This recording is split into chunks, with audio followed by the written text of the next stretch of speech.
got to give ourselves to this struggle until the end. Nothing would be more tragic than to stop at this point in Memphis. Hold up! Hold up! He gonna get this work! You gonna get this work, nigga! Hold up!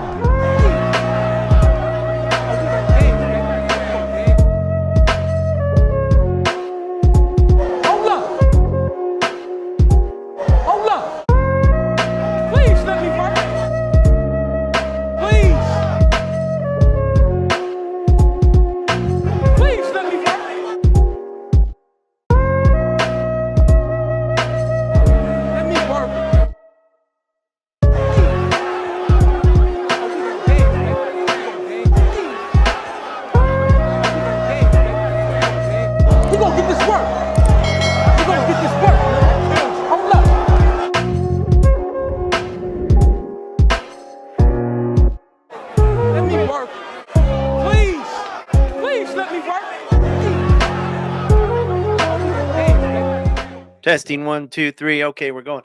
Hello, everybody. This is Michael Beverly. Welcome to my podcast. Tonight I have Bar with me. Hey, Bar, how are you? Looking good. We haven't done anything together for a while. I miss you, bro. How are things going? Yeah, I mean everything's going good. You know, I've been getting to the music, man. Hey, yeah. Nice. Nice. What? Hey, are you working on a new album or? Now I'm working on a bunch of stuff. I'm working on 2 different albums right now. Nice. Yes. Yeah, I still listen to that Born Again stuff. Like, sometimes I'll be washing dishes and I feel like I want to feel something, you know, get those vibes going. I'll play that one song. Yeah, I like that the pen going crazy, man. I promise it is. The pen is definitely going crazy. Nice. So I wanted to do a response video. You and I were maybe going to do a response video back a few months ago, and things went a little sideways with your equipment and stuff. So, I had to replace you, unfortunately, on that video. Yeah, you know, it wasn't me. You know how this stuff goes. But there's plenty of time to do more things. So we got this one going on. Now, so this video where I'm going to play, this is like a new creator. I don't even think he has 1,000 subs yet. And because I follow a lot of new channels, YouTube quite often sends me both atheist or skeptic and Christian small channels. Yeah. And the algos know that I'll pay attention. I'll check out new creators. And so this guy had a video, the seven deadly lies of new atheism. I'm like, are we still freaking talking about new atheism? Forget about new atheism. But the reason it caught my eye was because the things that he's saying are the same. It doesn't matter with the label. It doesn't matter new atheism. Well, if you're an atheist, you're an atheist. It's the new and the old and the other stuff that people like to bring up are additional things. Like, just because you're an atheist doesn't mean you're a leftist Democrat. There's bigot, there's racist, bigot, Republican, and atheists out there. We know that, right? Like, just because you're not a believer doesn't mean you're a nice person. You can still be a jerk, and you can also have a lot of different views. Never mind politics, but just about life. Like, you might have very conservative views on sex and drugs and smoking and drinking as an atheist, or you might be a wild, crazy.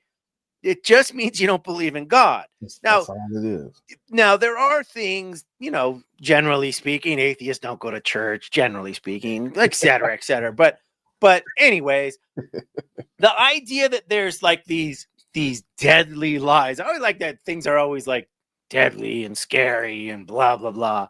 So without further ado, let's get to it. What I'll do is I'll play his first lie, and then I'll stop, and you and I can just kind of comment on it. Exactly. So here, I got you. let me get this custom layout going. Oh yeah, I like that. I like expose the new atheist movement. Exposing the new atheist. Lie number 1 is a big one, and it's something that Christians have heard for many years, especially in the last 20 years, with the rise of the new atheist movement. And this is that you can be smart or you can be religious, but you can't have both. A Bible which has a book in the Bible dedicated to wisdom and knowledge and understanding I'm speaking about the book of Proverbs in the Bible. How would anyone ever come to the conclusion that a book which has a book of so much profound and powerful wisdom in it is a book which is going against knowledge? And when you believe this lie, you're confronted with these wise people from the past, and you have to say to yourself, well, in simple terms, how can you be this wise but be this dumb? The Bible doesn't shy away or say the mind is supposed to be degraded or dumb. It's the opposite. Becoming a Christian encourages you and leads you to intellect and to wisdom. Yeah, that's exactly what I was saying. So what strikes me right off the bat is I know a lot of smart people that are Christian or Hindu or Muslim. Being smart isn't the problem. In fact, sometimes being smart works against you because you're able to convince yourself through your wise thinking that your religion's the right one. So what do you think about that? What you come across this in debates on TikTok or anything like that? What do you think? Because the way I look at it is, you can be smart and be religious, but when it comes to some of the things that the Bible says and what you gotta accept, you're gonna have to pick a side. Faith eventually, like there are things you can accept that are in the Bible. That's common sense. You know, love your neighbor. You know, that makes sense. You know, pay taxes or whatever. You know, help the old lady cross the street. We got you. But when it comes to the talking snake and the three-headed dragons and flying cherubim and walking on water, splitting, some of this stuff you're gonna have to put the logic and the reason and the common sense to the side. You're gonna have to use the faith. So it's like that part of it is where you're no matter how smart or intellectual you are, you're gonna have to, that shit takes a back seat when it comes to the parts of the Bible that are hard to accept on evidence. If you don't have evidence of it, or if it's not reasonable to accept that with intellect and your brain, or you being smart, then you have to put that to the side and accept it with faith. That's the whole point.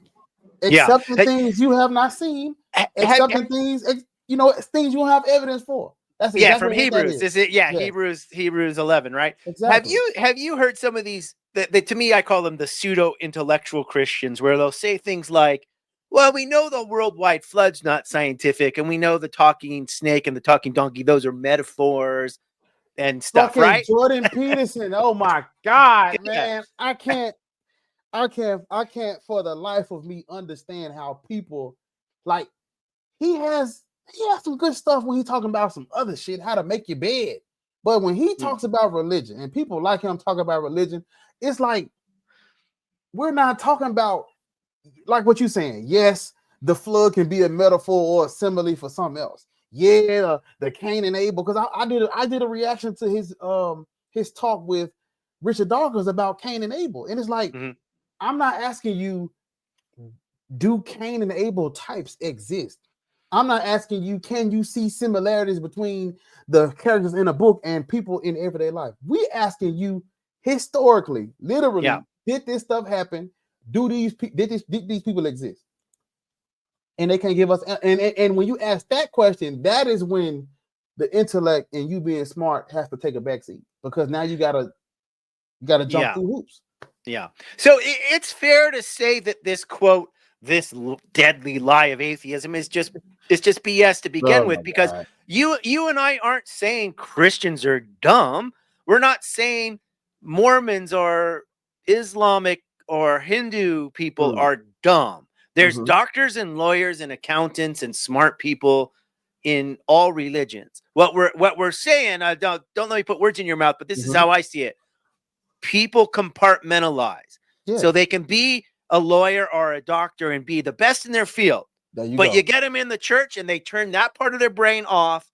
And they use their intellect now to justify that the wafer actually turns to the flesh of Jesus. Yes. And also, I want to add to it by saying, like, you don't have to be smart to be religious. That's the kicker. Right. Yeah. You don't even have to be, like, we're not saying people who are religious are all dumb. But being smart and using your common sense is not a requirement. You don't have to. You can be perfectly. You can get away with. People would not know whether you smart or not if you just go with the flow and just use your religious capabilities. No one would know if you're smart or not. That's not a requirement. No, and a lot of people will quote others and they won't actually read. They won't read the text, or they won't study the stuff. They'll just say, "Oh, I read it." Like Lee Strobel told me it's true, right? Yeah. Or like J. Warner Wallace, not or on your Sean own McDowell. Yeah. That's crazy. That's a crazy bar coming out of a book where they I mean, for these smart people that believe in God, what do you do when the book says don't lean on that? How do you think about that? That means you don't have to be smart to even fuck with this. You don't have to be smart at all. That's not a requirement. Yeah. When they control them, come on now. I agree. And when you start getting down to when you are asked to intellectually justify stuff like the historicity of it, then you have to turn off your brain. And so maybe that's the thing that he's actually responding to, right? I just looked it up. He quoted Proverbs. He said Proverbs were wisdom. Yeah. That if I'm not mistaken, that verse we just quoted is in Proverbs. Lean not on your own understanding. Is that in Proverbs? Proverbs 3 verses 5 and 6, if I'm not mistaken. Let me make sure. I'm gonna get that right. Yes, Proverbs chapter 3, verse 5 through 6 says, trust in the Lord with all thine heart and lean not unto thine own understanding. Yeah. So the trip part is he just refuted himself, because we're not saying you don't gotta be smart. I mean, we're not saying you're not smart, but you clearly don't have to be smart to please God. Right. You can just go with the flow, like you said, and believe and have faith in things you can't see. Yes. And as skeptics and atheists, we tend to stand back and say, now, wait a minute, we don't want to believe things without good evidence, because that leads to a lot of bad stuff happening. And Christians agree with us when it's any other religion. They would say, yeah, by following just say what your parents taught you, that could lead you into a cult, or that would make you a Muslim or a Hindu or a Mormon, which we don't agree is true. Religion, because what he's saying, when I think about what he's saying, religion is not even a part of logic and reason. You don't need that stuff. Yeah. You can live this is to control the masses.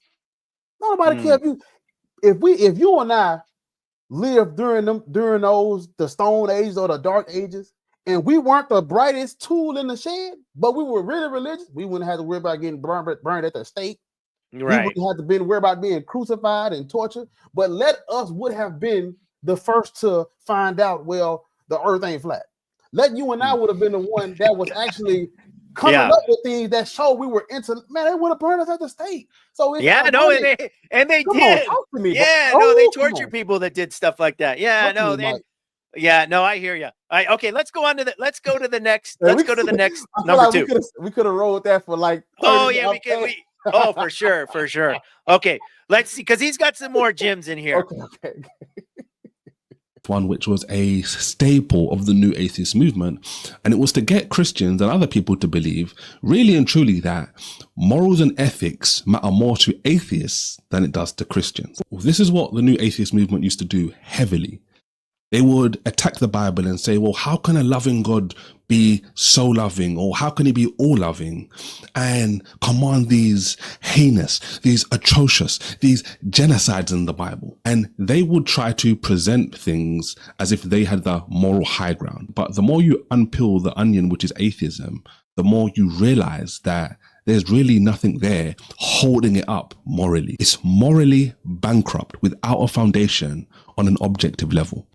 There's no objective foundation to say any of those things are wrong. This is why this lie is so dangerous, because Christianity, that worldview, that mindset is what gives these very atheists the ideology, the belief, the feelings to turn around and say these things are wrong. What they're in fact doing in those scenarios is borrowing from the ideology of the God in the Bible and now trying to use it from their standpoint without the God, which makes no sense.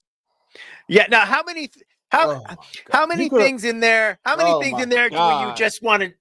There's like 10 things in there you want to scream, right? All right, let's hear it. You got the floor. So, Michael, I never understand when they bring up morality and ethics and stuff like that, because they don't care about that stuff. It doesn't matter what's right or wrong. Everything God commands is right to them. So how do we have a conversation about what is right or wrong when they don't care what's right or wrong? They themselves, they can say out their mouth that murder is wrong. If God commands it, that goes out the window. Yeah, of course. Did you notice how he said genocide with quotes?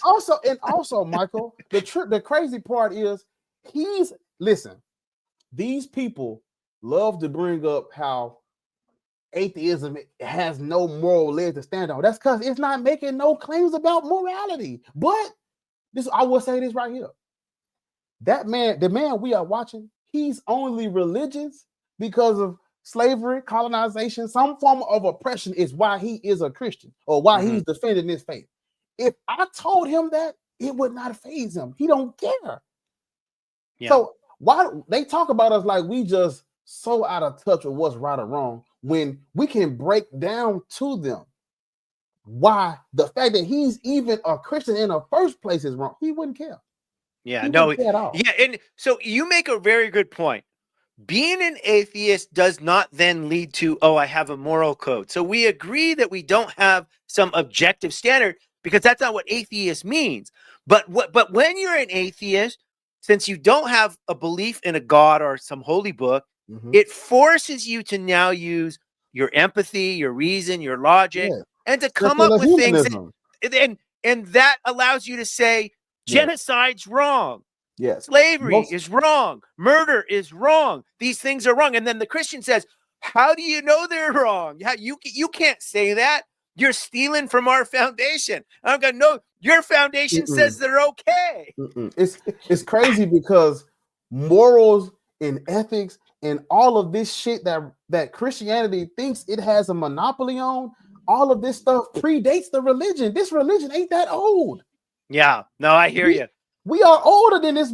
We're older than this religion. So how you gonna take from ancient traditions and ancient customs and ancient beliefs, take that shit and then regurgitate it back like, the new atheists that don't believe in God, we stealing from y'all when y'all stole it from the religious beliefs that predate yours. Come on now. Yeah, no,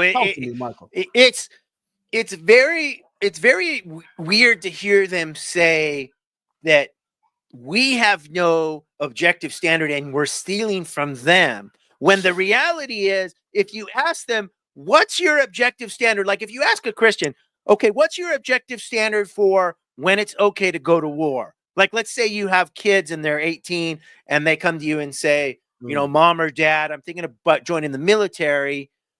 Because there's a war going on there, whether it's Iraq, Vietnam, or Afghanistan, or some future war. Now, how as a Christian do you decide using the Bible whether going to war to kill somebody is just or not?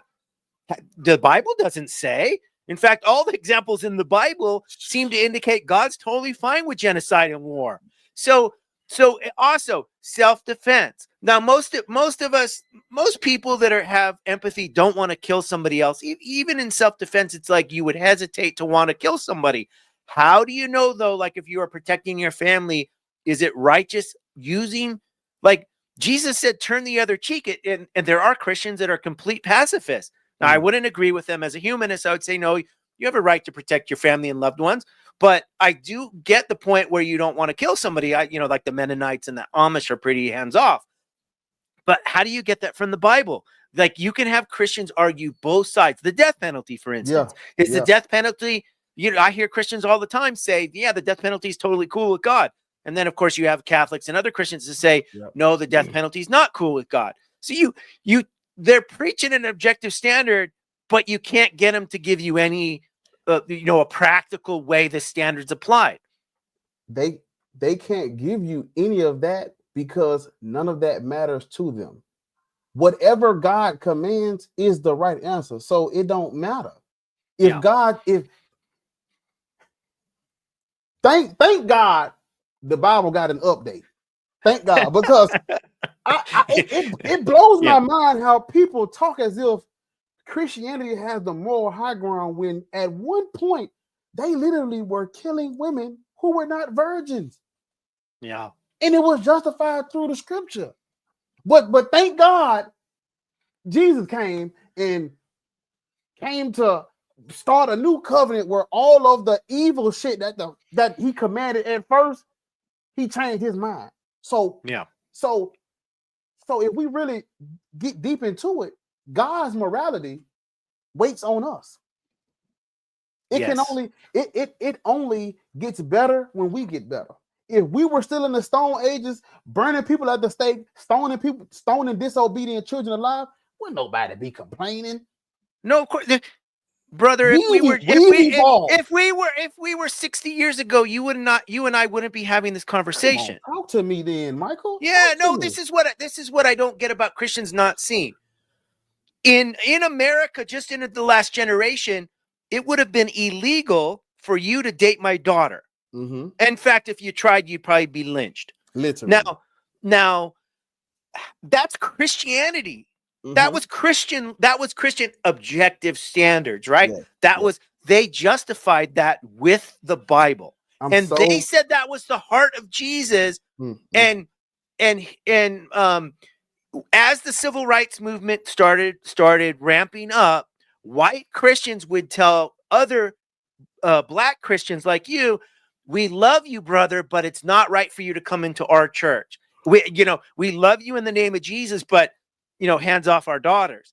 So it wasn't until more modern times, which a lot of those came down, and now Christians act self-righteous. Well, of course I would invite Bar into my church. Of course I would go to lunch with Bar. Yeah, but your grandparents wouldn't with the same rules. I wanna go back a little bit to when we was talking about them not being smart. They were smart enough to distance themselves from that goddamn Roman Catholic Church. A lot of the all of the Christian denominations we have today come from them.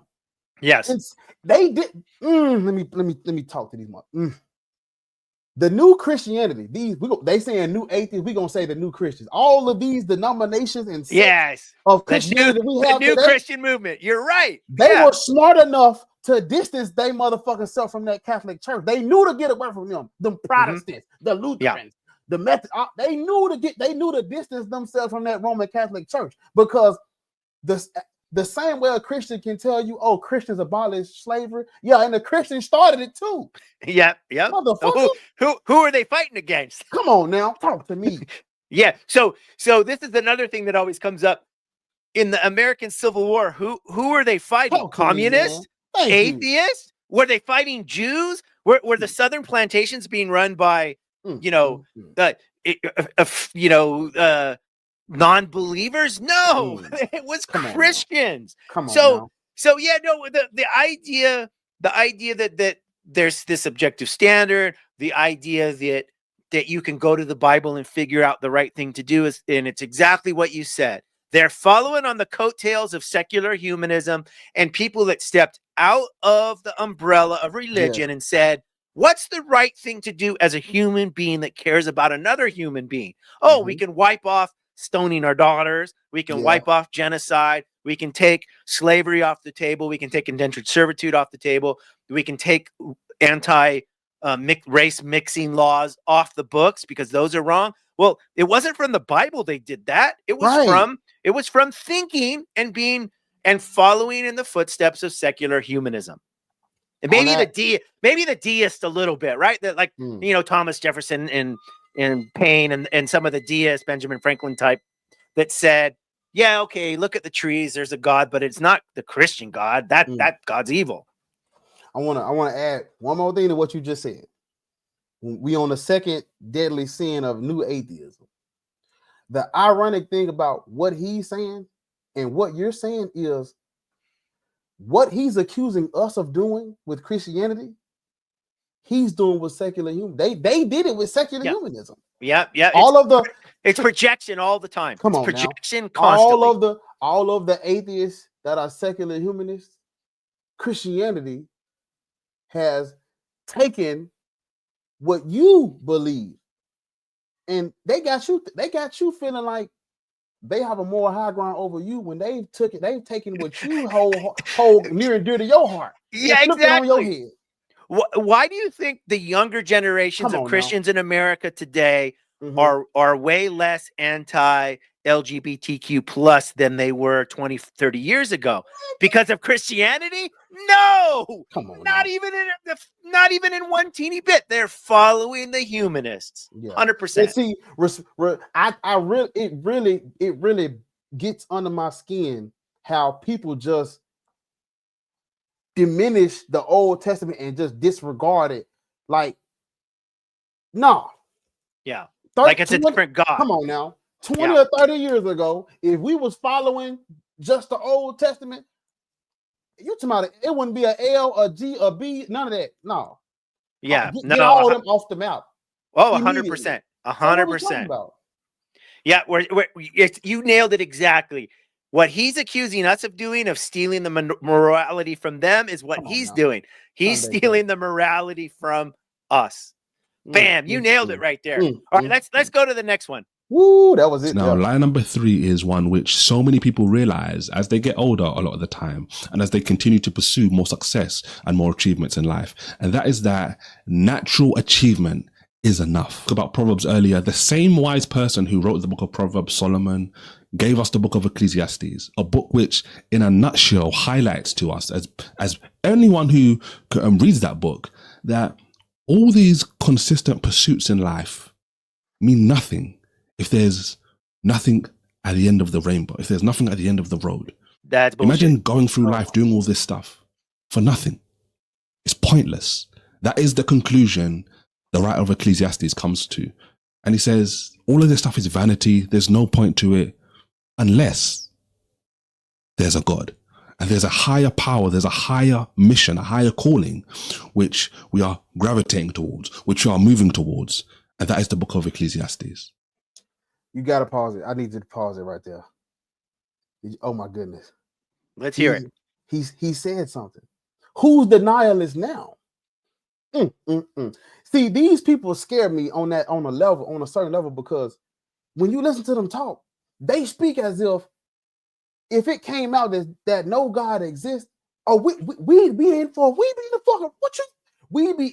rude awakening. Our lives would be in danger, because these motherfuckers, they're telling us there's no point to living, there's no point to succeeding or thriving or striving. Nothing else matters if there's no God. Man, that's a dangerous way to live.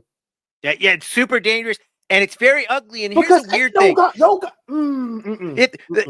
that book of Ecclesiastes almost didn't make it into the canon because this idea that all of life is just a waste and blah blah. Yeah. Solomon doesn't really come to this conclusion that, oh, hey everybody, it's all good because God exists.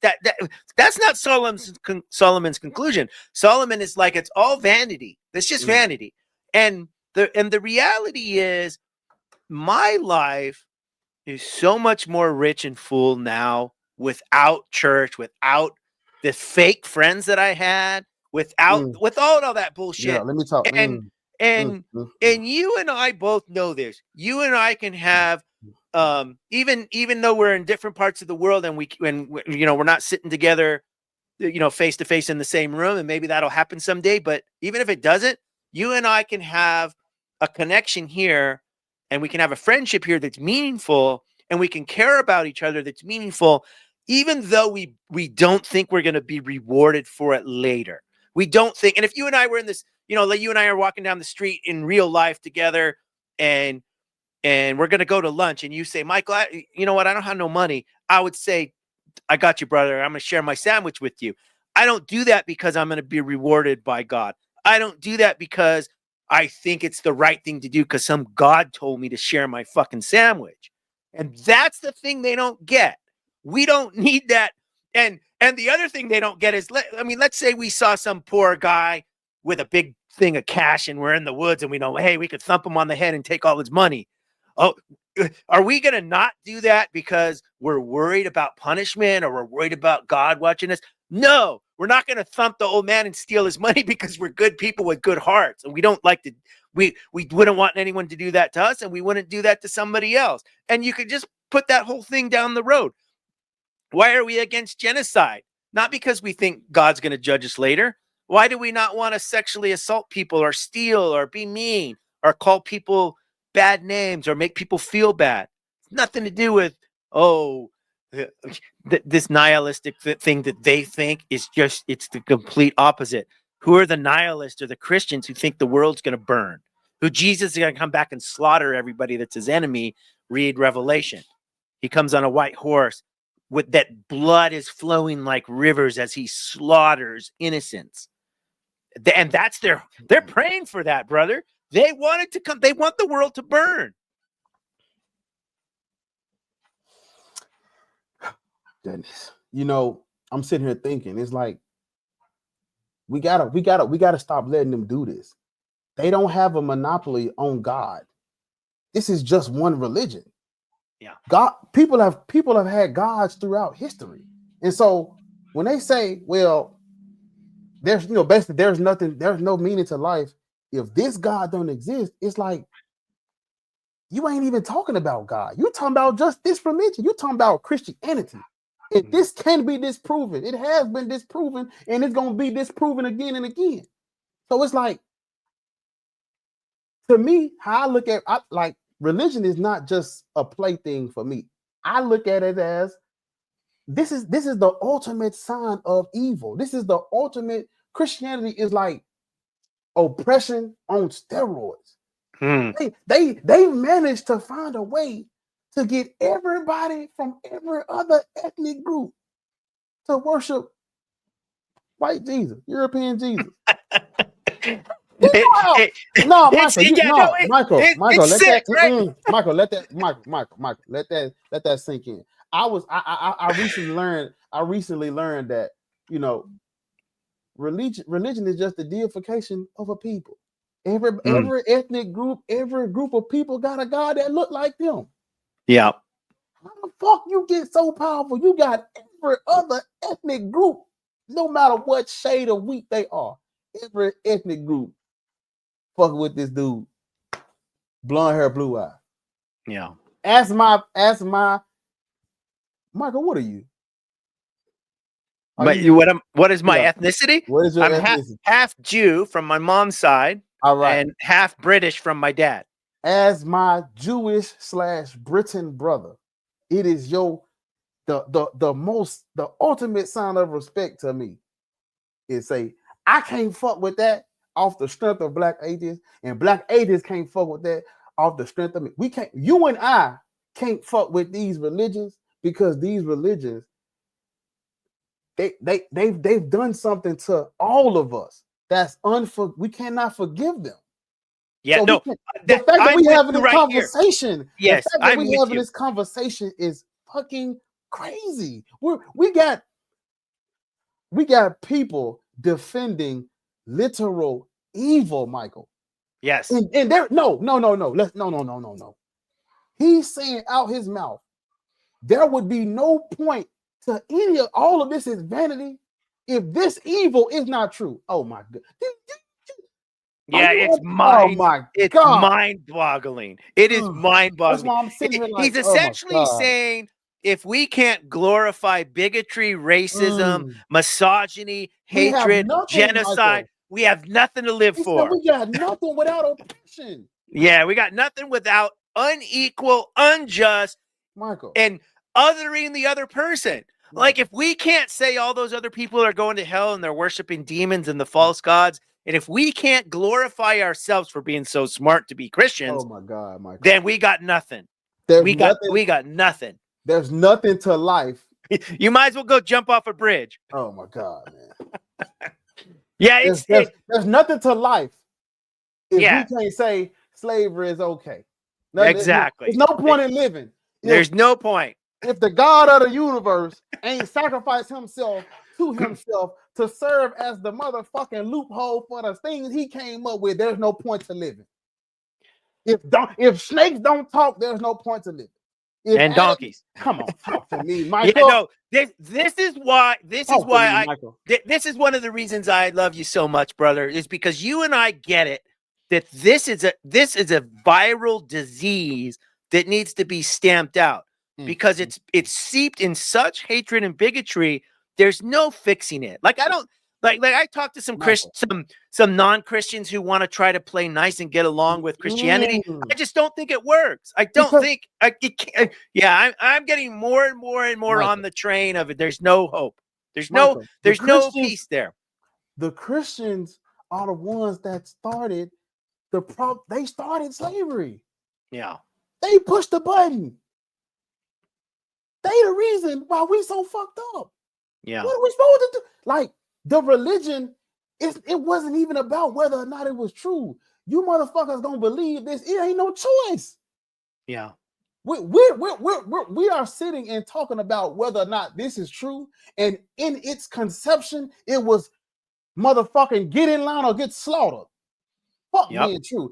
Now, if we come back and update the book later to make it more in line and more in tune, that's one thing. But at first, it wasn't even like you and I couldn't even read the Bible at first. It wasn't for us to read.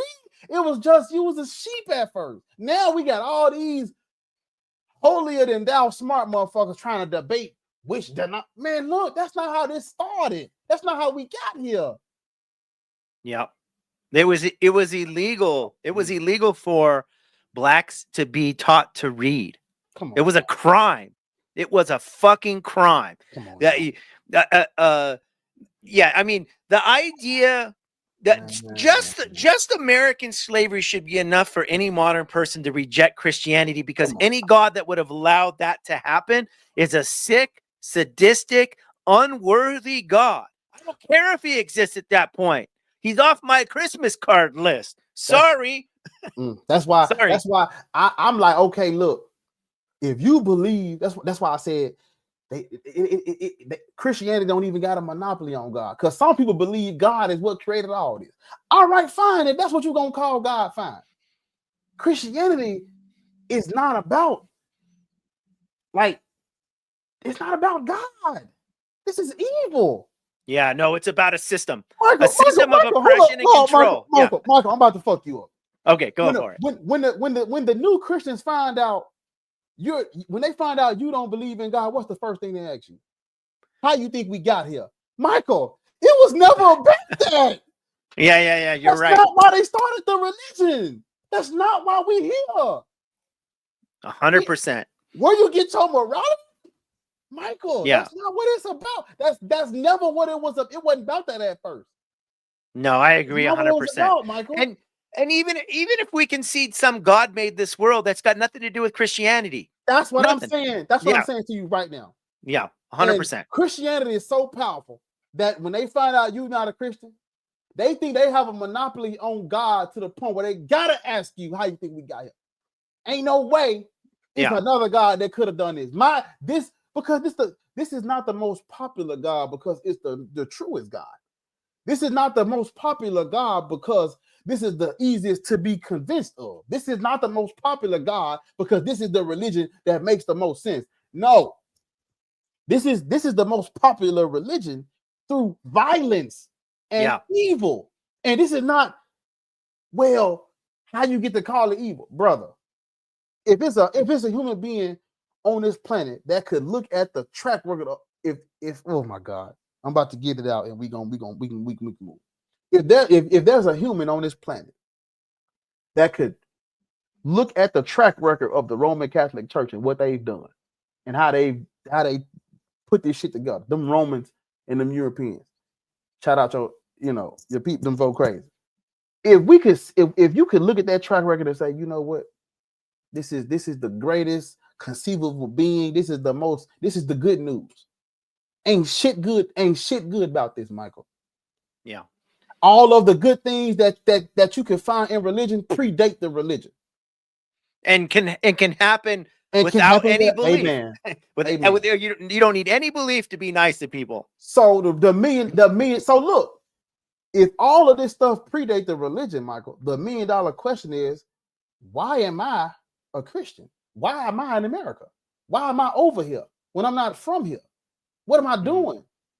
Why am I a Christian when my people predate Christianity?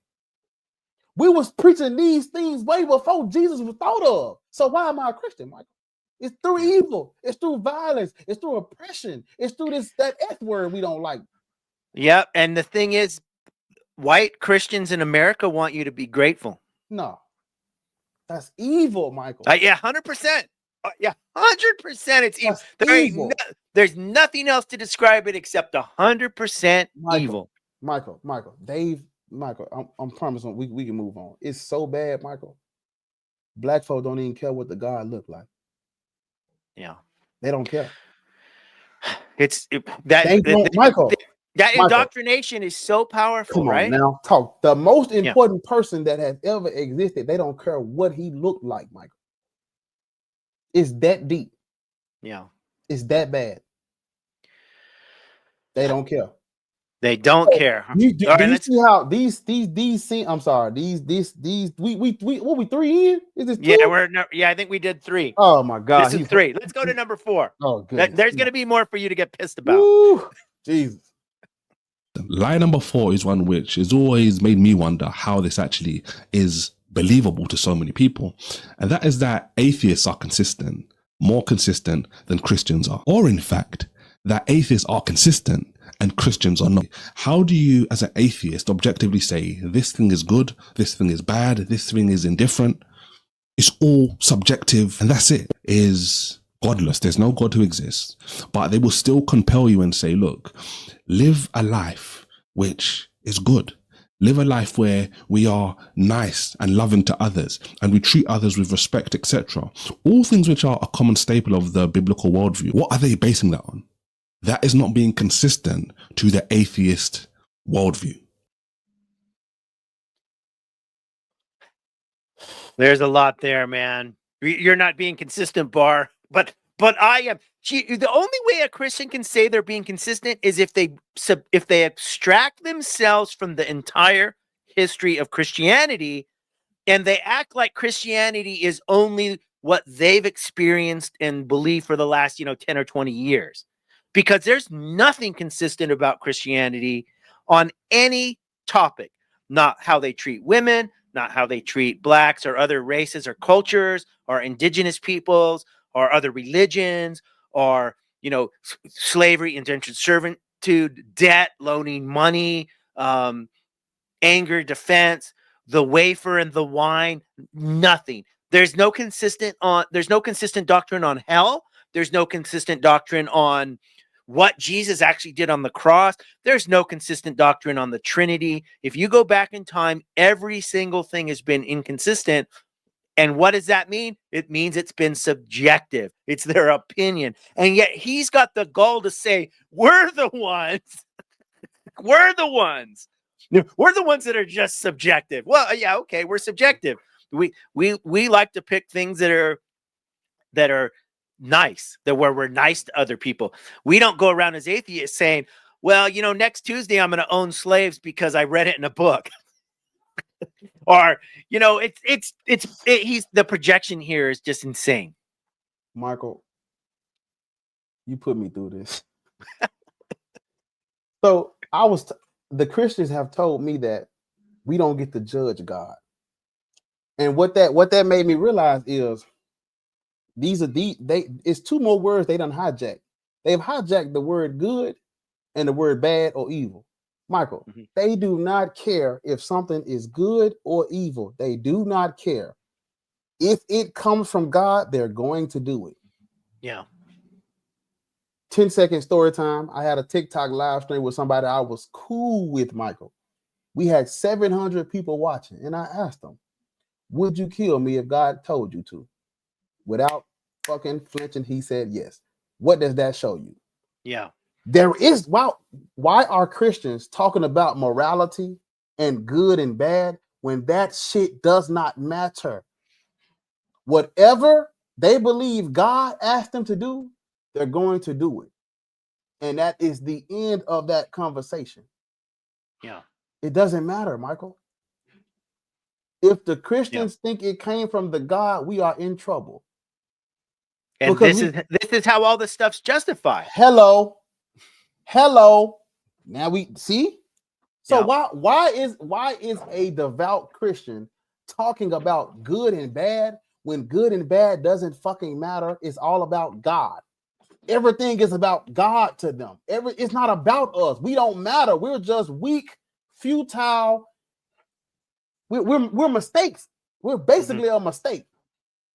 Yeah. God, you know, he don't. Is he here? He ain't with you right next to you. He don't give a fuck about us for real. So why are we always talking about this stuff like it's about us when it's not? It's all about God. If I called God evil, they would say you don't get to judge God. Michael, calling God good is judging God too. You see? Where does that standard come from? Exactly. Yeah, there's no standard there, right? Who told? Like, by what moral standard are you judging your God? Because the only way it can be objective is if it overrides the God. The God has to appeal to this standard too. And it's got to be higher. It's got to be higher than him. And if you're telling me, well, you know, there is no standard that but then how are you calling the God? I made a whole 30-minute video on this topic right here. Yeah, no, it's a good one. Do you call God good? And here's the thing. If God showed up right now in my house and he proved that he was God, like he's all powerful, he can make money appear, magic appear, and he said to me, here's some money, buy a plane ticket, you head down there and go kill a bar because that's my command. You know, do you think I would do that? I would look at him and say, no, I'll take the bullet myself before I'm going to go kill somebody else on you. You know, screw you. Now, if there are things that I think that would cause me to have to take another life. Like if somebody was threatening the life of my girlfriend or my kids, or even if I was with you and somebody was threatening your life and I had to stop somebody using deadly force, I would hope I would love you enough to do that for you, because I don't think it's right for somebody to take another life against, you know, like I think I could do that. But if somebody just gave me a commandment, I want you to go over to that other country and kill all those people, right? Kill all those people because they're not following the book right, or they're not. I would be like, no, screw you. That's wrong. Sorry. Mike, we about to fuck the game up with this next one. The Bible says that God created good and evil. That right there shows you it's not about good and evil, because whatever happens on this earth, God's will, all glory to the God, God's will be done, Michael. So it blows my mind how they talk about good and bad like this when good and bad don't matter, because things that they think are bad, God has there is not an evil thing on this planet God hasn't commanded. Bring me a Christian and I'm going to ask them, what is something you think is evil? Oh, I think slavery is evil. I think rape is evil. I think genocide is evil. I think murder is evil. I think discrimination is evil. I think hating somebody for no good reason is evil.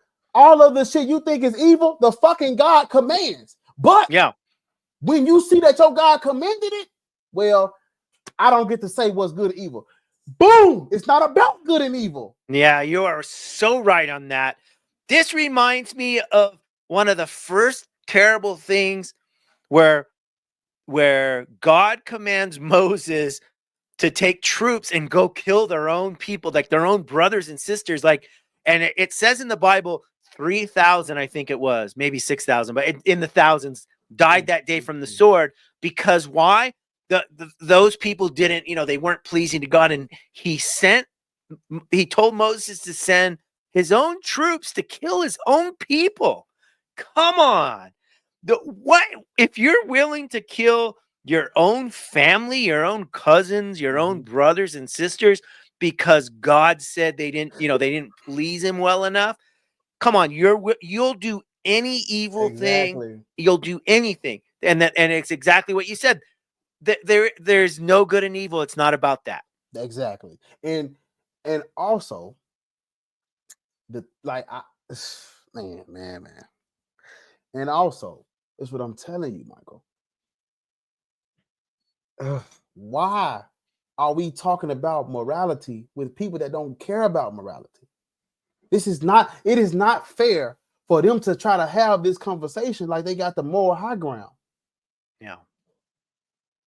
I gotta get my charger. Hold up. Damn. No, don't worry. We ain't live. Okay, hold on a sec. Okay, we're going. Okay. Michael, you just talked about Moses. You talked about God telling Moses to go kill his own people. The trip part is, if you and I told a Christian, hey, unalive everybody in your household, including the animals, don't leave a soul, we would be in jail. They literally probably get us arrested. God forbid they hear a voice in the middle of the night, in the midst of the day. God forbid they hear a voice. They perceive that voice as God, telling them to do the same thing. Oh my God. God forbid. Here's the thing. I think most modern Christians today would ignore that voice. Sunday. And it just shows that this is lip service. Like if a Christian said, yeah, even the guy that told you, oh, if God told me to kill you on the TikTok, I don't think he would pull the trigger. I don't think he could. I think most people have to be very indoctrinated. You know, when you're in the military, there's a reason you go to basic training and you get broken down and then rebuilt, and you're sent off into war using training methods to get you to dehumanize the other guy and to be programmed, because it's not easy to pull the trigger, you know, for sociopaths maybe, but for most people, no. And I think that this is where you and I see the religion being so insidious, is that it works to override the normal empathy and kindness we have for our brothers and sisters in the world.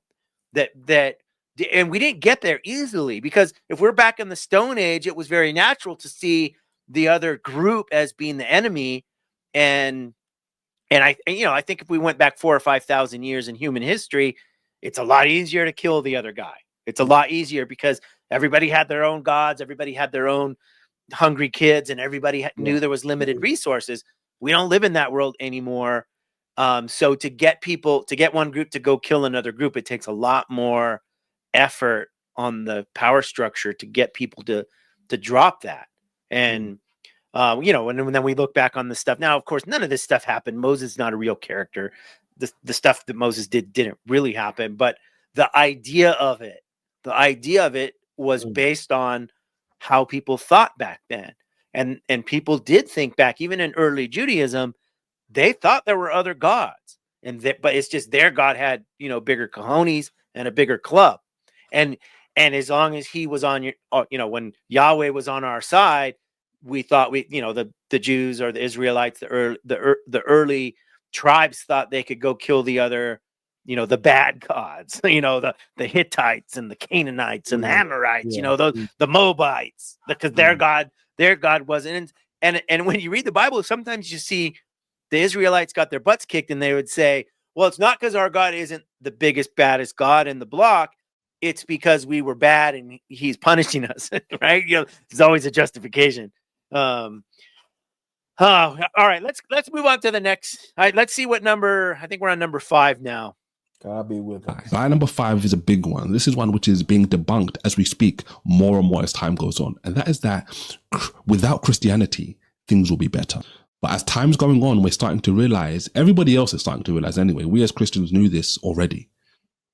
Once you remove this framework, which we call Christianity, once we remove this set of values and laws, like all life is precious, all life is value, all life is made in God's image. Once you remove those layers, you're left with something which is more like atheism. But as many atheists are seeing today, and this is one of the reasons this Dr. Sarah Irving Stonebreaker, and many atheists like her are realizing that, this is morally bankrupt.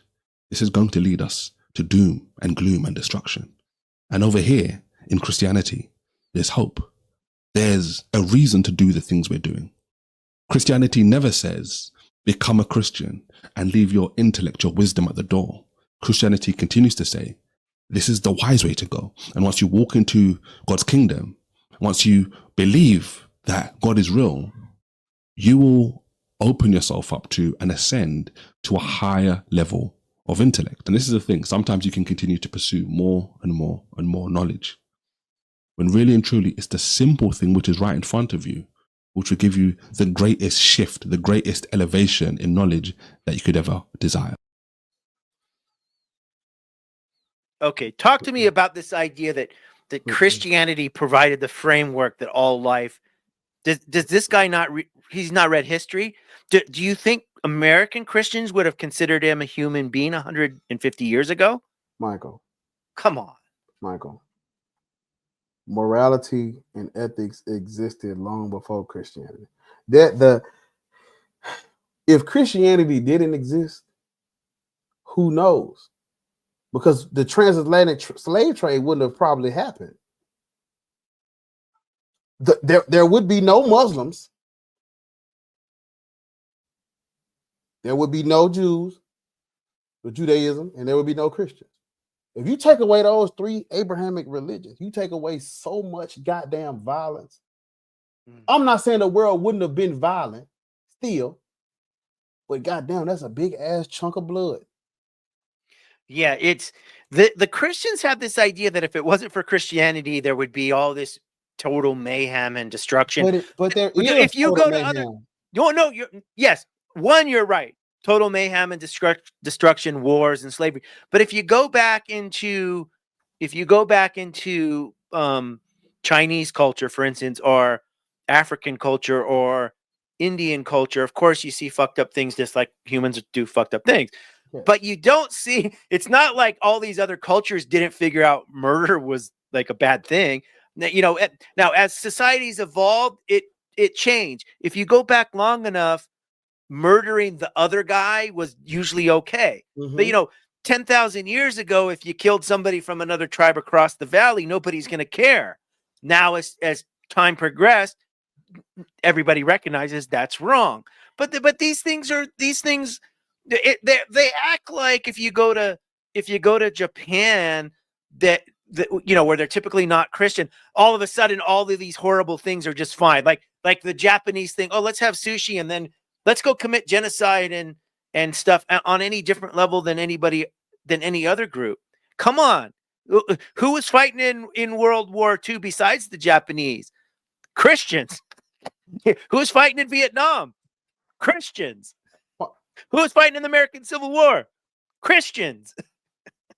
It's almost like they just turn their mind off to all of history to come up with these ridiculous ideas that Christianity. Oh, if it wasn't for Christians, no human societies that would have ever invented schools and hospitals, because nobody ever wanted to care for their sick until Christians came along. Come on. Have you ever heard of the Doctrine of Discovery? No, hit me with it. I read up on this, but this whole if Christianity didn't exist type of thing, this came into my mind. The Doctrine of Discovery is a legal and religious concept that was used to justify the colonization of non-European lands by Europeans. Listen to this now, because they love that. This talking point is fucking crazy when you really understand what happened. Like, okay, we talk about, if Christianity didn't go on, I'm sure, rival clans, rival tribes would be fighting and taking over for land or whatever like that. But what the Christians wanted, they want world domination. That's what they wanted. Listen, this Doctrine of Discovery, it says it was established in the 15th century through a series of papal bulls or decrees issued by the motherfucking Pope. The Pope.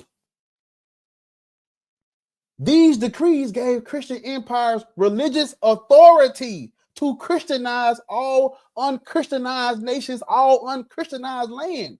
And that's why here in Mexico, Michael, it's predominantly Catholic, as well as the rest of Latin America. Yes, exactly. Because how they listen, Michael, this is how they rationalized it. Okay, If the Bible's saying all people, all life is precious and loving, how do you get around all these good ideas in the Bible? You have to dehumanize everybody else. How do you dehumanize them? If you're not Christian, you're not a human. You fucking pagan. Your life means nothing. That's how they rationalize it. Yeah. That's how they got to this. That's exactly how they got in there. How could a Christian grab up arms, go across the ocean and the seas and the motherfucking big ass puddles of water? How could they go across that water and justify what they did? Because those people were not real humans because they weren't Christian.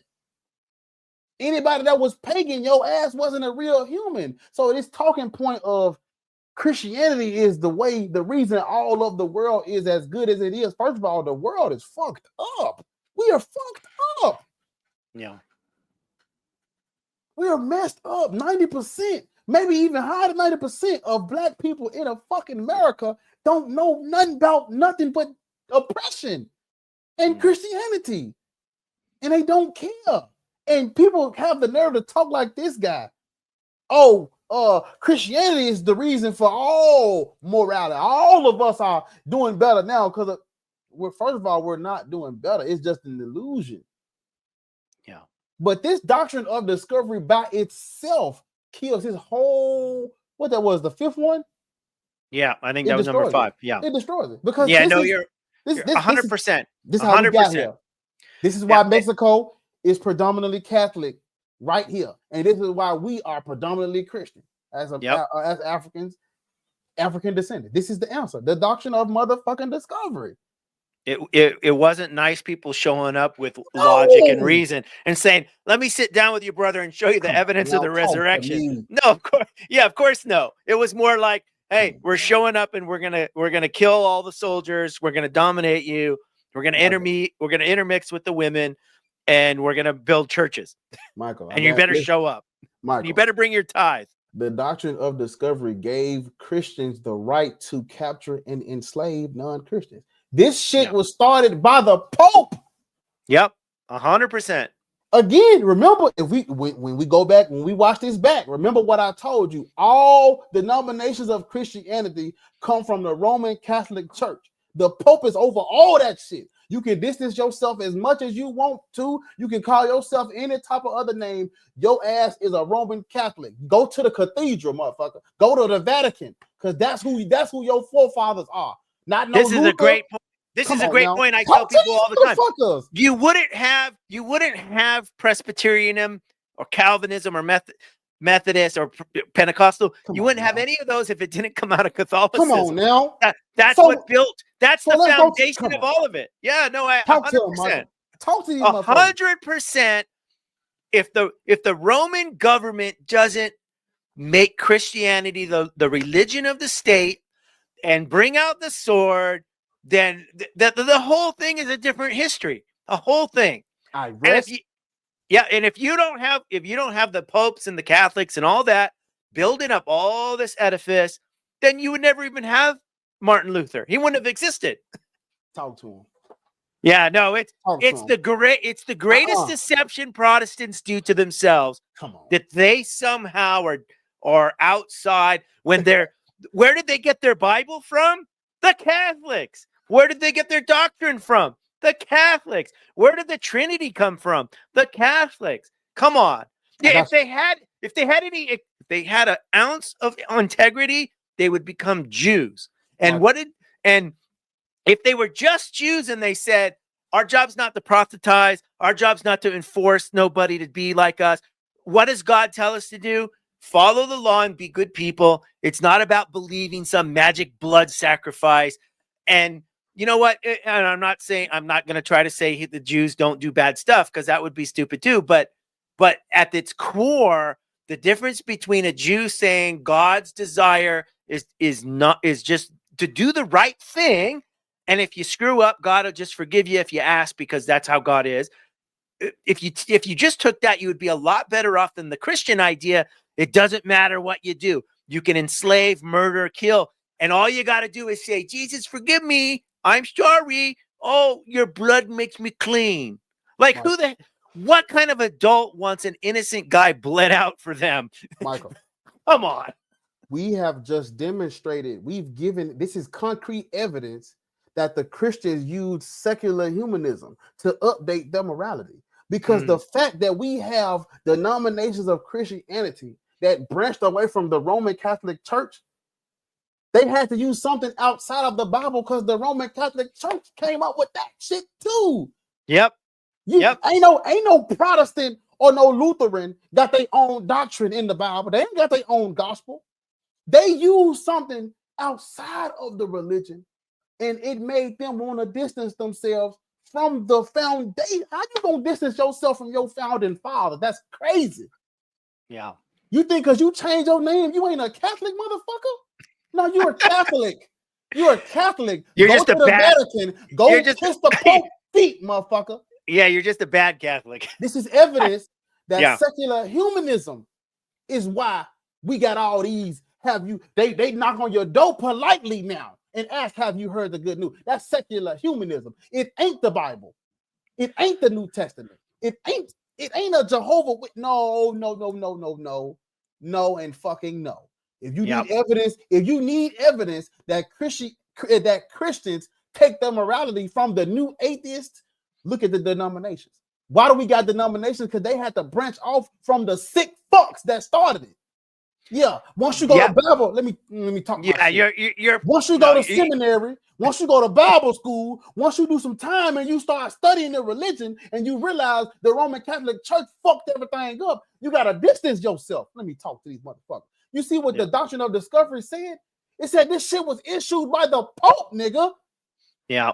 I did a recording with this guy Kevin, an ex-Catholic, the super smart guy Kevin, and he read from the doctrine, and he said the last thing on slavery by the Catholic Church, the last infallible decree from the Pope, is that slavery is fine. That's the official papal doctrine on slavery. Yes. It wasn't until much later that the Catholics, because you'll hear Catholics sometimes say, oh, well, that was the Protestants were doing the Atlantic slave trade. That was the Protestants. We knew it was wrong before. No. Yeah, you're 100% right on this one. And go ahead. I was going, because he said something else we already covered it, but he was like, Christianity does not tell you to leave your intellect and wisdom at the door. That's a crazy statement when they were unaliving and holding scientists hostage when they found out information that went against the original doctrine. That's crazy. But I'm listening to you. No, 100%. Yeah, it's funny. You're bringing up a point that I hadn't really thought this conversation would go about the Catholic Protestant thing. Yeah. And this is something that I've talked about before, but I kind of forgotten about it. And I'm glad you brought it up again. If no matter what denomination you're in, you got to trace your history. I got it, Michael. Go. I fucking got it. I got it. He's right. You can be smart and be a Christian, but you cannot be smart and be a motherfucking Roman Catholic. Because see, all of the other denominations of Christianity, those were the wise, the intellectual, the smart motherfuckers who had a fucking conscience and some morality about themselves. So they had no choice but to protest and branch off. So you're right. He's right. You can be smart and be a Christian, but you can't be smart and be no Roman Catholic. You cannot be a moral person and know what these people did and still follow this religion. It literally says the impact of the Doctrine of Discovery. It continued to impact indigenous people around the world. It was used to establish the United States. We are here through violence. Yep. We are not here because Jesus Christ died for our sins and everything in this Bible is true. We are here because of the Doctrine of Discovery. The Pope said, I want world domination. It just so happens that majority of the people on this planet are spiritual. So how do you attack and trap spiritual people? You give them some fucking religion. Yeah. That's the fucking ticket. Have you ever seen the Polar Express? That's your goddamn golden ticket to control the world. Mass. Ooh. And you start them young. You start them young. You want world domination? Yeah. You go through religion. Of course. You want world domination? You slaughter and take over. Yep. And you justify it with your spiritual beliefs because everybody's spiritual. Meaning, if all I gotta do, let me fuck you up. If everybody's spiritual, how do I get control of you? I gotta indoctrinate. If I can convert you, I can control you because you're spiritual, Michael. Yeah. Even though you might not be religious, your ass is spiritual because you feel, and this shit is real to you.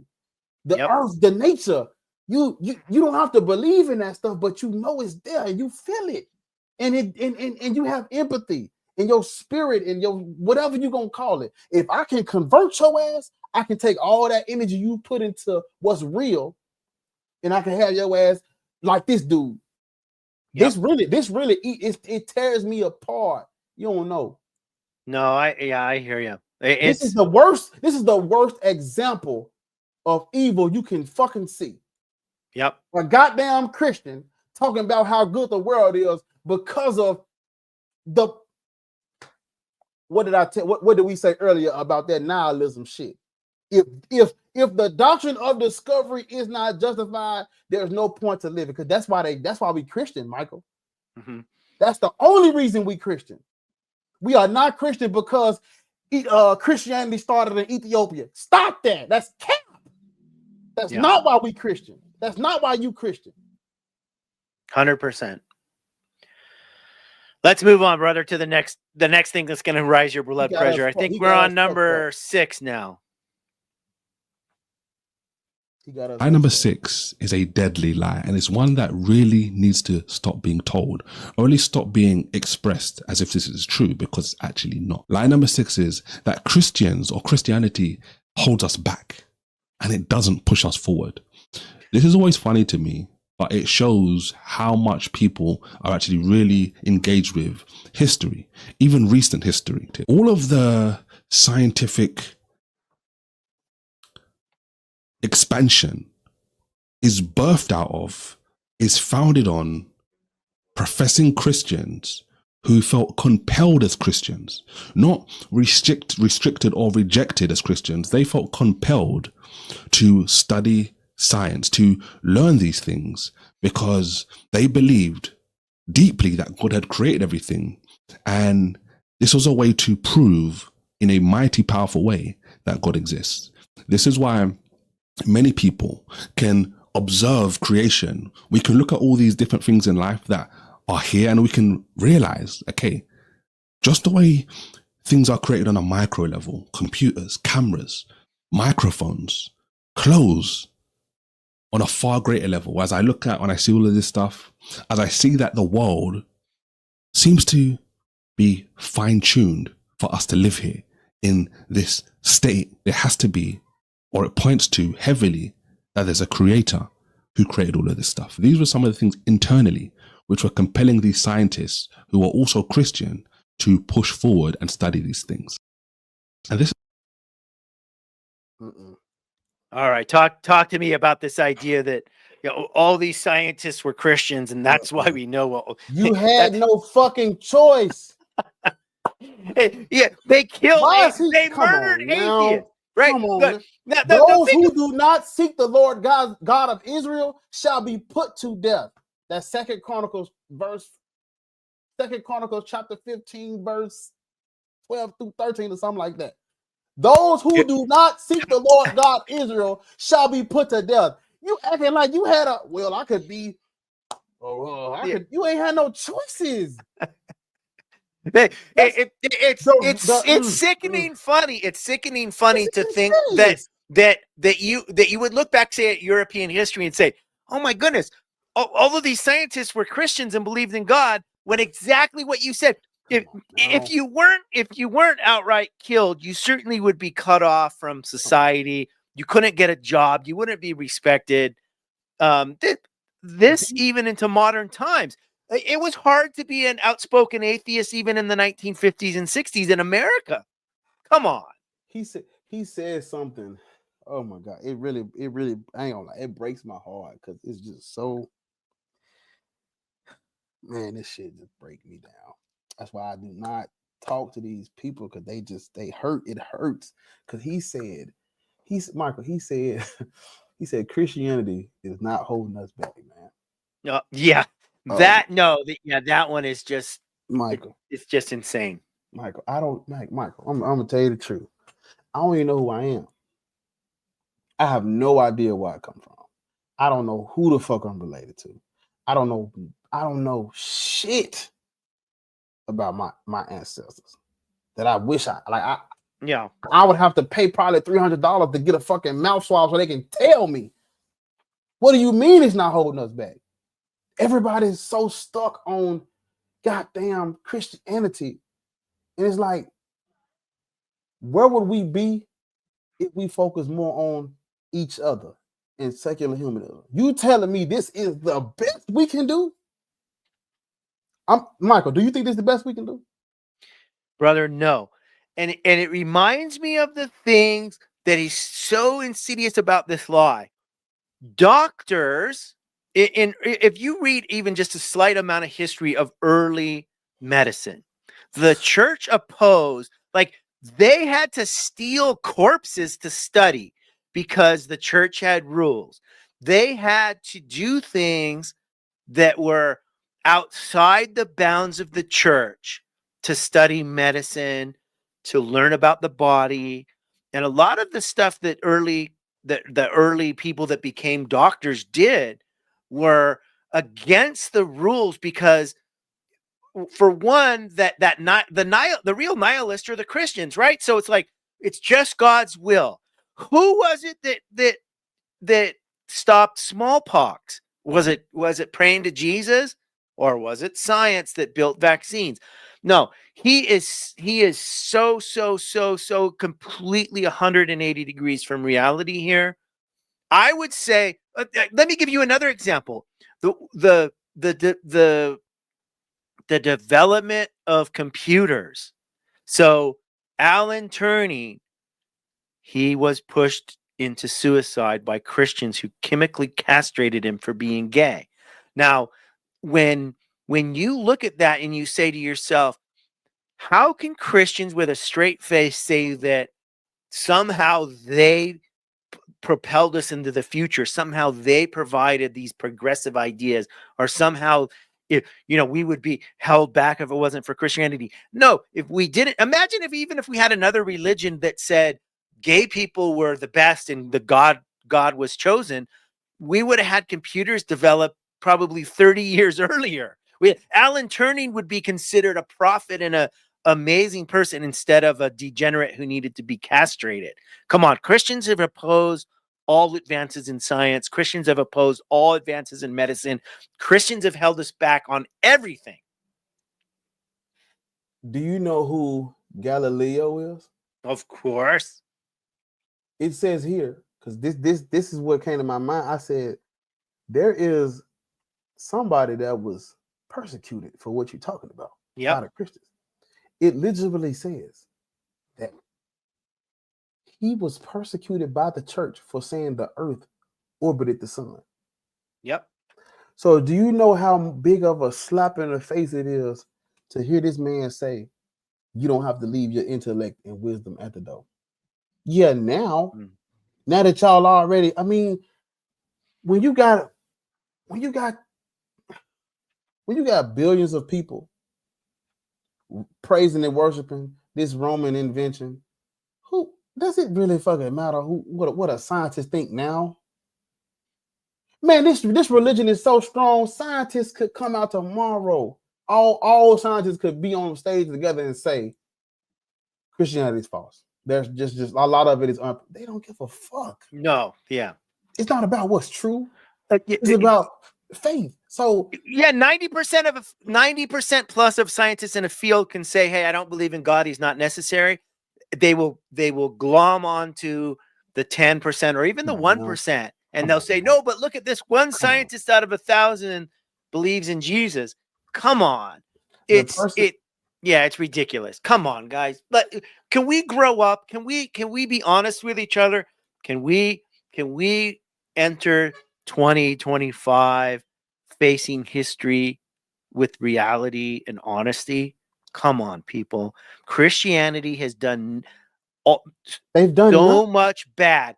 Christianity has held back science. It's held back engineering and architecture and all the stuff they say. Oh no, it's Christians. Yeah. When Leonardo was painting in the Sistine Chapel, do you think he could openly announce, oh, by the way, I don't believe any of this, I'm an atheist? Oh yeah, we're still going to hire you. No, those guys back in the day had to play the game. They had to play along.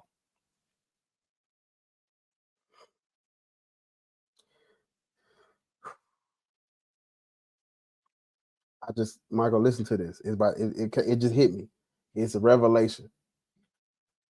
Everything you can name good about Christianity. I'm gonna rephrase it like this. Every good thing that these Christians have done was because of something Christianity started. Name me something. Name me something a Christian did. What you gonna talk about? Slavery? Who started it? Yeah. What you gonna talk about?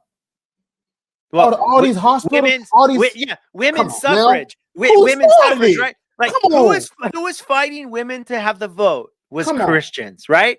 But they'll stay straight out of their mouth. It's Christians that gave women equal rights. Show me a progressive Christian, and I'll show you everything he's progressive on. Those are only issues because of his religion or her religion. Yeah. Like 100%. What are we talking about? And that's why I'm like, how do we get on stage and debate whether or not evil is true? Because that is essentially what we will be doing, debating this. We've already seen what the doctrine of discovery is. So we know everybody that is not a European that is a Christian, that is a result of the doctrine of discovery. Go to all of the unchristianized lands, enslave everybody that's not Christian, and take the fuck over. Yeah. That there is nothing to debate about whether or not. I don't give a fuck if Jesus died on no cross. I don't care if he resurrected. That's not the bigger picture. Yeah. And you cannot read. Talk to me. If people today would recognize what you're saying right there, this should be the struggle they have. Let's say you're a Catholic Mexican or a Catholic in Brazil or in the Philippines, right?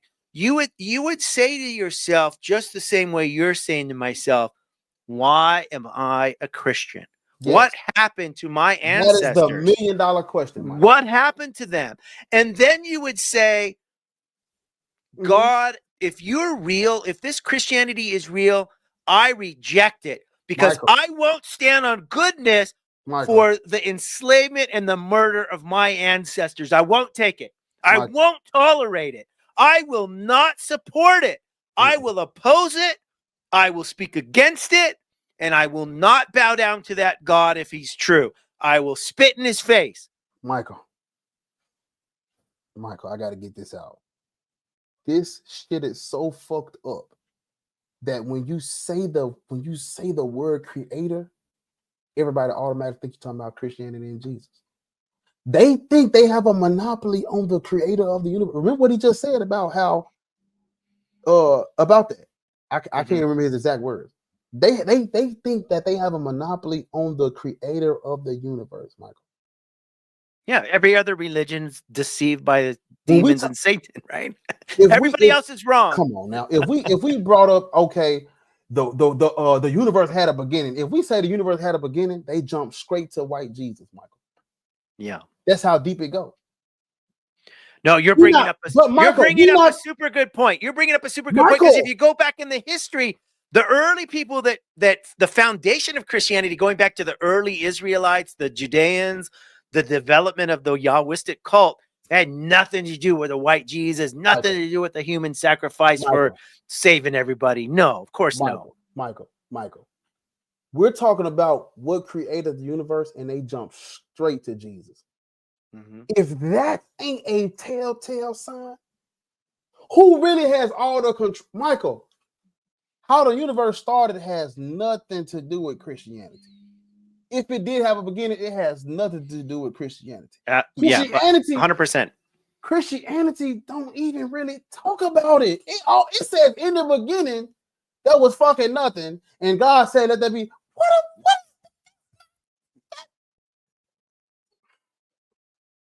Christianity, respectfully, doesn't even say enough about the beginning to actually think they have a say-so in this conversation. They talking about the world was made in 7. What is this? Get fucking real. Yeah. Get real. When we talk about, Michael, I tried to raise my finger and cut in so I could, because I almost forgot, but it just came back to me. The debate on religion should not be whether or not the religion is true, because we know this shit ain't true. These religious debates need to be why the fuck you are X religion. That need to be the only debate. The debate about which is true, they're not fucking true.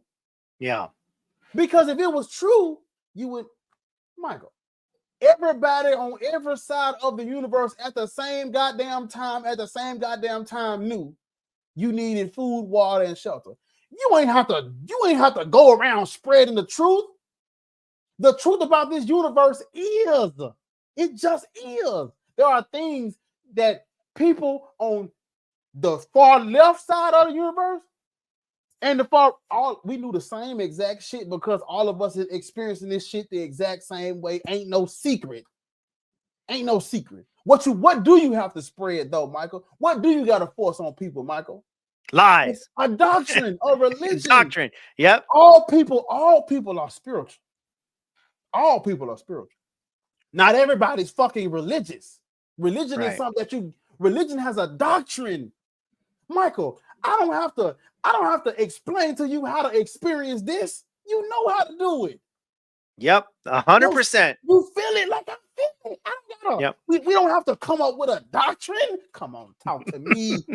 We love hanging out with our friends. We love music. We love ice cream cones. We love puppies. We love our kids. We love good times. We love the beauty of a sunset. And you're 100% right. We don't need anybody to come and explain that to us. The sunset looks good to all of us. And we don't gotta write that shit down. Yep, 100%. What is a 100%. Doctrine? What is a doctrine good for? Indoctrination. Who do you got to indoctrinate? People you want to control. Why do you trying to control them? Because you want world fucking domination. That's the whole idea. We've answered the question. The first time you and I talked, we was trying to figure out, are we fucked up? Why we, Michael? Oh my fucking God. It's so bad that you and I actually had to sit and talk about, are we really just upset and angry for nothing? Why we can't sit down and be civilized and try to talk? Michael, it's so fucked up that we feel, oh my God, let me talk. We feel bad about exposing evil. We feel bad about not trying to debate evil, Michael. That's how fucked up this is. Yeah. Our first conversation. Why we so mad? Why we just can't sit down and talk about fucking what?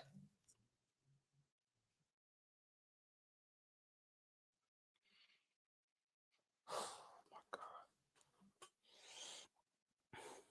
God. Talk about what, Michael? Can you do it?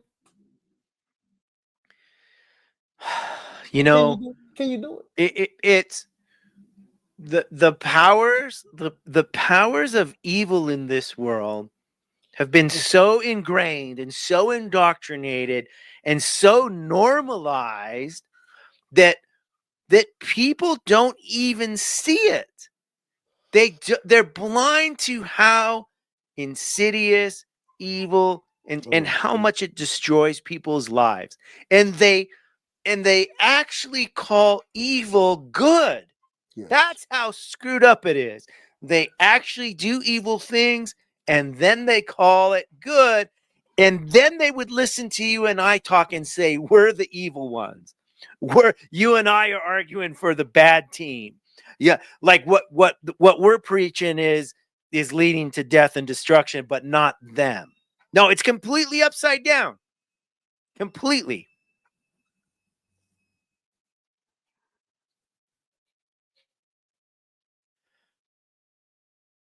You ready to go on to point 7? This he calls the most, the biggest. I can't remember what exactly he said, but this is the biggest, terriblest lie. And then we can talk some more and wrap it up. Number 7 is so bankrupt, and that is that science leads people to atheism. When you know that science as we know it today was birthed out of Christians who were pushing this forward, how can we ever say that doing science leads to atheism? What you find when you observe things like the new atheist movement, you realize that there's so many problems and there's so many lies which are broadcast, which once are exposed, show the level of bankruptcy and deterioration you need to go to in order to accept this type of atheism and reject Christianity. You will have people who will openly tell you that truth doesn't matter.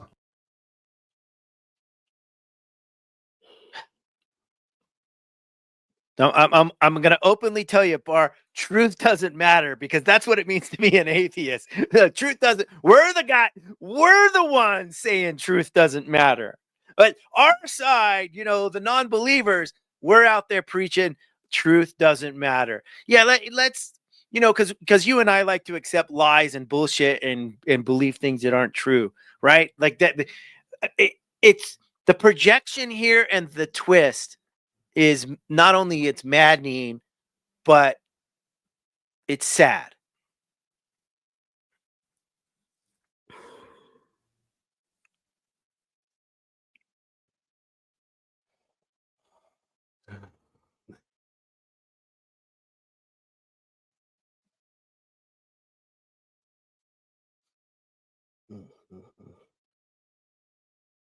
I don't even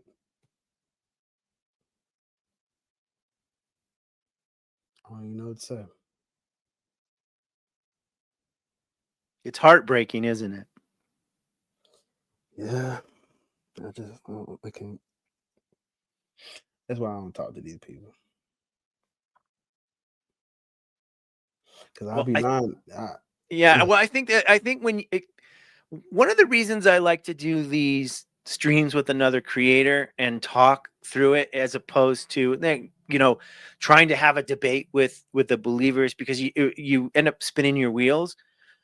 But I think when you and I talk, we can bring stuff out, and hopefully, like my hope is, like, I know a lot of the audience of these kind of streams is already non-believers, but my hope would be that a believer that's questioning some stuff would fall into this and would listen to this stream or this recording, and they would say, man, I never really thought about why I'm a Christian. And this is one of the things that helped me deconstruct. Why was I a Christian? Because my mommy took me to church when I was a little kid. That's why I was a Christian. And why did my mommy take me to a church? Well, because people told her that was the right thing to do, and that it was the truth, and that's where you found goodness and light. And outside in the world were the wolves and the dangers. And it's exactly upside down. Now, I'm not saying everybody that's a non-Christian is automatically good, or, obviously there's people that do evil stuff in all stripes, of course. But it takes a special kind of bizarre twisting to do evil stuff and call it good. And that bizarre twisting is religion. And, since I'm an ex-Christian, I don't get into Hinduism and in Islam and all these other religions, because I don't feel it's my place and I don't know that much about them. And it's like, I know Christianity because I lived it. I was raised in it. I was indoctrinated in it. I was taught it. I believed it. So I can speak to that. And I really would ask people, why do you believe what you believe? is it because your ancestors were, you know, dominated, destroyed, enslaved, indoctrinated by a powerful church and government that took over? Was it just because you were raised in a Christian family and your parents were maybe nice and loving and kind, but they indoctrinated you as a child? They didn't teach you to think critically. They told you Jesus loved you, and that's the end of the story. And the Bible's true. That's, you know, just believe it. That was my case.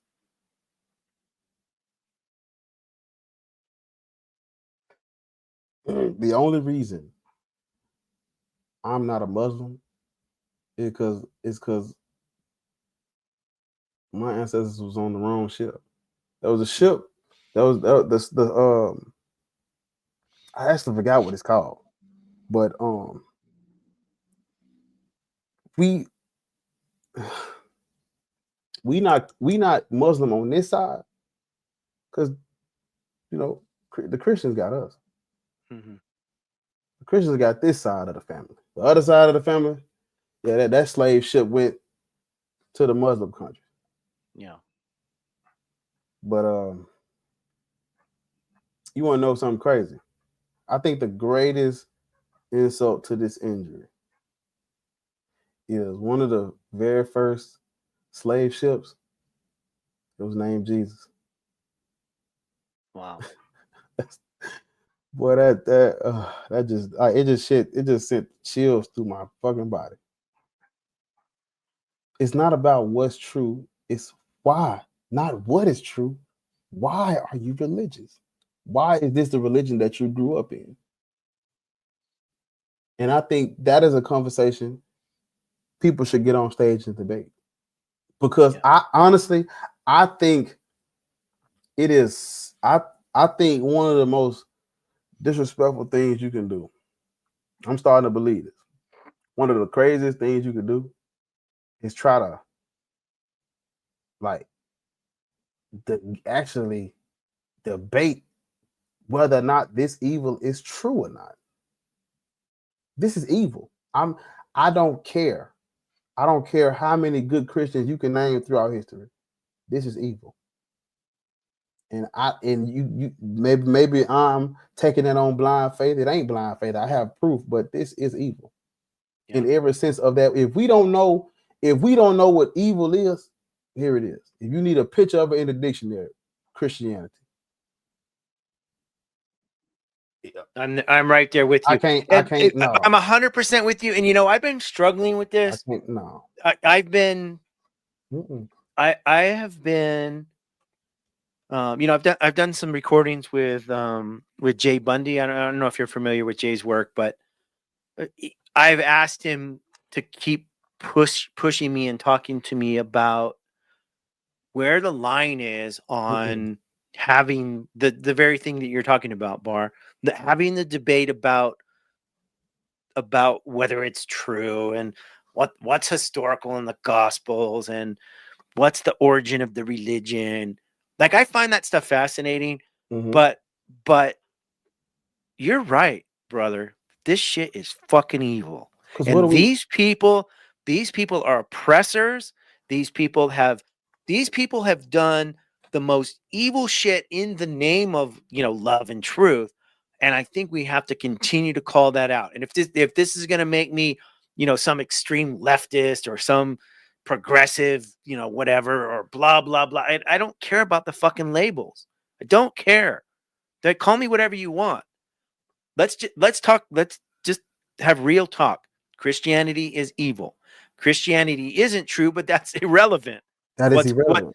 What's relevant is it's evil. It leads to evil. It's led to evil, and it will continue to lead to evil.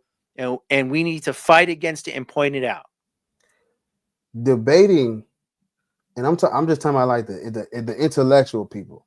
Debating whether or not this is true is a slap in the face to everybody that this was used on, because this is disrespectful to the Roman Catholic Church, in my opinion.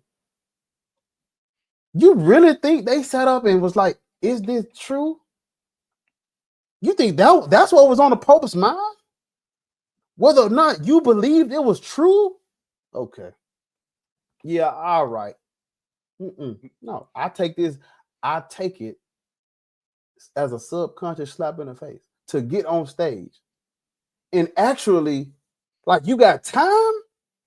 You have time to hear out a claim about, because okay, once they demonstrate that it's true, you're gonna become a Christian. This is a great point. Are you serious? No, this is now. I want to say in my defense, and I'm glad to hear you push back on this. But one of the reasons I do fight and debate is because I want people to see that it isn't true, so they'll quit being fucking assholes. That's but true. you have a great point there. What if you convince people it's true? What then? Are you trying to get people to join you in your evil enterprise? And you're right, Bar. When they win, it means that more evil happens. I rest my that's sick. Yeah, no. Listen, you just converted me. You just converted me to the Church of Bar. Oh my God, you got to clip what you just said. Yeah, because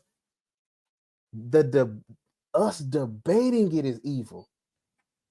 Actually getting on stage, because if they win the debate, evil wins.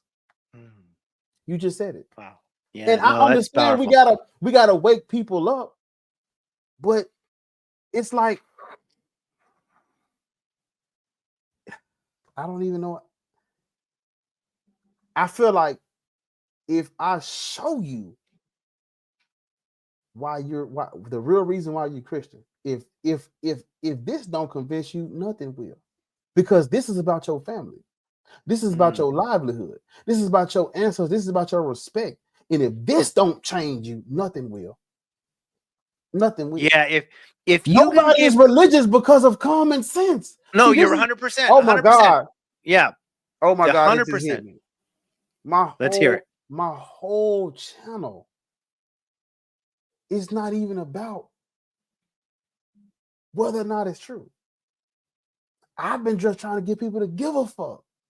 Because you ain't reason yourself into it. You ain't logic yourself into it. It was forced on you. How am I going to use common sense on something that was beating you? No, I gotta get you to care about. You have to you have to care more about yourself, your family, and your life. That's the only way you're gonna lead this religion. I can get up and I can get up and show you why the earth is not flat. I can do that till I'm blown. That don't fucking matter to you. That ain't why you don't believe in God. You're not following Jesus because he said the earth is flat. You're not following Jesus because the earth had a beginning. You're not following Jesus because there is no explanation for how the universe. That's not why these people are religious. So to get on stage and use that is crazy. That's not why they're religious. You're not religious because of some logical argument for how the universe got here. That's not why you're religious. You're religious because of this goddamn doctrine of discovery. And the people that was already Christian before the doctrine of discovery, your ass had no fucking choice. Shit, the Europeans ain't had no. You think the Romans had a choice in the Roman Empire? Oh, well, I don't want to be religious. Nigga, please spare me. 100%. You were born into a world in which that was just natural. It was like drinking water and eating food. Believing was the same thing. It was like them Europeans ain't gather and debate whether or not it's true. You got your head chopped the fuck off. Yeah. Can you imagine back in the Middle Ages? That's all the white men get together and let's try to disprove each other. Man, I'm not doing that. Yeah, no, you're right. 100%. We need to figure out a way to control the masses. Everybody's spiritual. Let's use that. Let's use it against them. Yep. Let's use it for their natural feelings as children, to play nicely and to be a good friend. Let's use that against people and then use it to divide them.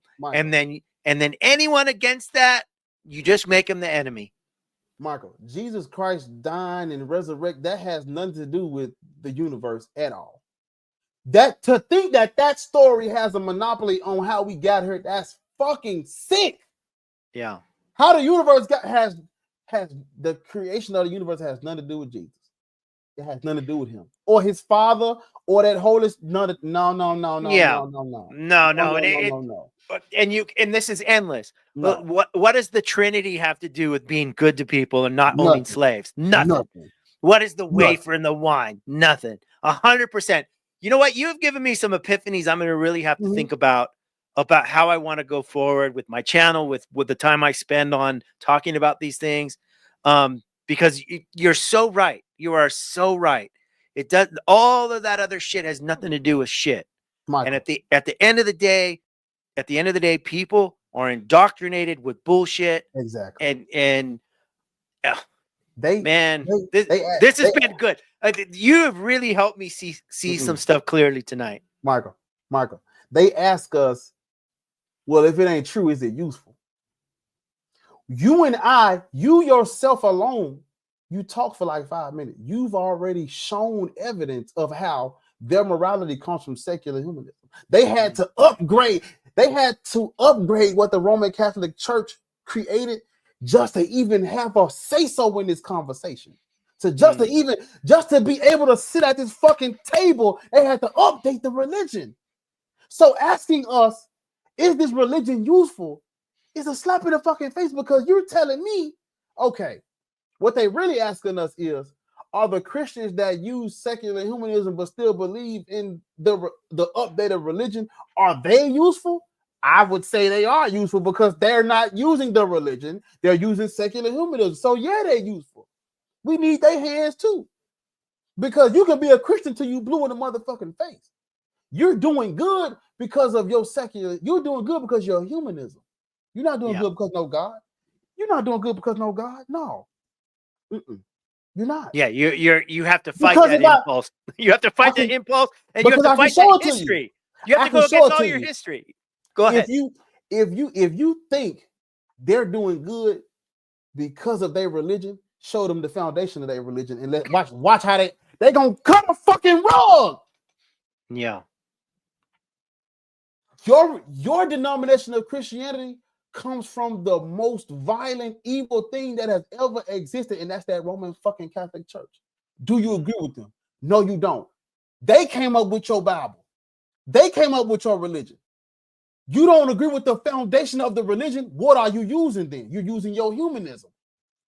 Show me a Christian that has morals, and I'll show you a fucking Christian that don't agree with the Roman Catholic Church. And if you don't agree with the Roman Catholic Church, you don't agree with Christianity because they came up with it. And if you saying that if you show me a Christian that said the Roman Catholic Church is not the foundation, they don't know what the fuck they're talking about. They're forgetting. They're just whitewashing history. Come on, exactly. Yeah, they're just whitewashing to make themselves feel better. And to make themselves feel superior. Michael, debating whether or not, oh my God, the debate about whether or not this is true does exactly that. It makes you feel better because we can ignore what's really going. Let's just talk about whether or not it's true or not. Not whether or not. Let's not ask why we even talking about it. Let's ask, is it true? That makes us feel better. Yeah, and it becomes an intellectual exercise where you can forget about the bigotry, the racism, the misogyny, and all the bullshit that's happened to people. You are so right about that. That's all it is. Oh my God. Yeah, that right there is a revelation. That's it. That's it. That's the end. That's the end, brother. Let's shut this one down with that because I want people to leave with that. That is it. That's it. Brother, dude. That's it. Hey, we do, Michael. We're done. We're done. We're mic drop. I love you, man. You are so 100%. That's it. All right, guys. Hey, like, subscribe. Go check out Bar's channel and continue to like, subscribe, and share this stuff because it helps, help get out the word. All right, man. Have a good night. We're out of here.